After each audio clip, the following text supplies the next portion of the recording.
Hello guys, good morning. Tuturo ko pala sa inyo kung paano magtanggal ng air filter ng Honda Click 125 version 2. Ito pala siya. Hello guys, bago ko pala siya tanggalin, ipapakita ko sa inyo kung anong tatanggalin nyo. Yan o, yung tornilyo na yan. 10mm yan guys. Tapos ito pa, 10mm. Yan yung nakakapit dyan para matibay yung air filter natin. Tapos ito tatanggalin natin to kasi nakadikit siya dito sa air filter. Tapos ayun guys, ito yung tornilyo na to, tatanggalin natin yan para mahugot natin air filter. At saka ito pa guys, ito tatanggalin din natin to. May clip sa loob yan guys. Ganyan no, hindi gaano kita pero may clip yan, tatanggalin natin yan mamaya. Dito natin pala papadaanin guys oh, yung screw para matanggal natin yun. Tagusan yan para matanggal natin to. Tagusan yan, yung screw dyan para maluwagan natin. Hello guys, ayun na, pinasok ko na yung screw. Ayan o, ayun ang tagusan yan o. Ayun o, luluwagan na natin ang clip na air filter box. Yan, luluwagan na natin yan. Hello guys, ang hirap pala tanggalin pagka dito pinalusot. Yan, pagka dyan pinalusot, ang hirap tanggalin.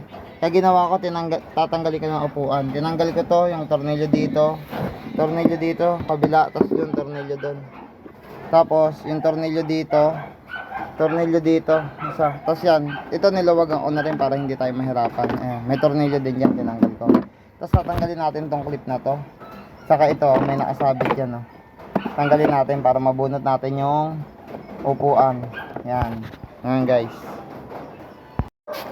Ito ba guys, niluwagan ko yung tornilyo dito sa labas para maluwag ang pagtanggal natin ng upuan. Yan. O, okay guys. Hahatakin ko na yung upuan guys. Tatanggalin ko na. Yan guys, natanggal na natin ang buo yung upuan. Hello guys, natanggal ko na ng buo nga pala yung air filter. Ito guys oh, may ano yan guys, may hose din yan na nakakabit dito. Tinatanggal din yan ha, ito yan oh, nakakabit dito. May mga clip naman yan eh, luwagan nyo lang ang clip, ayan oh. Tapos, hatakan nyo na lang. Pwede rin gamitan nito para pang angat, pansikwat, ayan guys. Ayan oh, tanggal na siyang buo diba guys. Hello guys, kaya ako nga pala binaklas to dahil dito. Ayan guys to. Yung speedometer sensor niya ayaw gumana, oh. Ayan oh. Ayaw niya gumana guys. Oh, yan, kaya ako binaklas yan guys. Para malaman kung anong sira. At ito nga pala, nakita ko na kung anong sira. Ito guys oh. Yan guys. Kita nyo guys, putol siya guys. Yan yung sira, putol.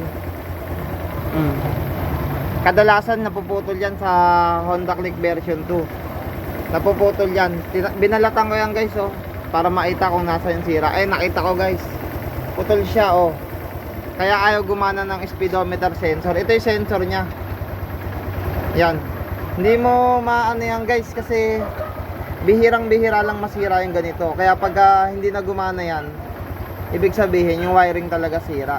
Ayan guys, mamaya testing natin yan para malaman natin kung gagana. Pagka kinabit ko na yung wire na yan, ayun o, yun naputol na wire. Ayaw niyang gumana, umiikot yan o. Umiikot pero ayaw niyang gumana guys o. Ayan guys, nakabit na natin yung wire na naputol. Yan.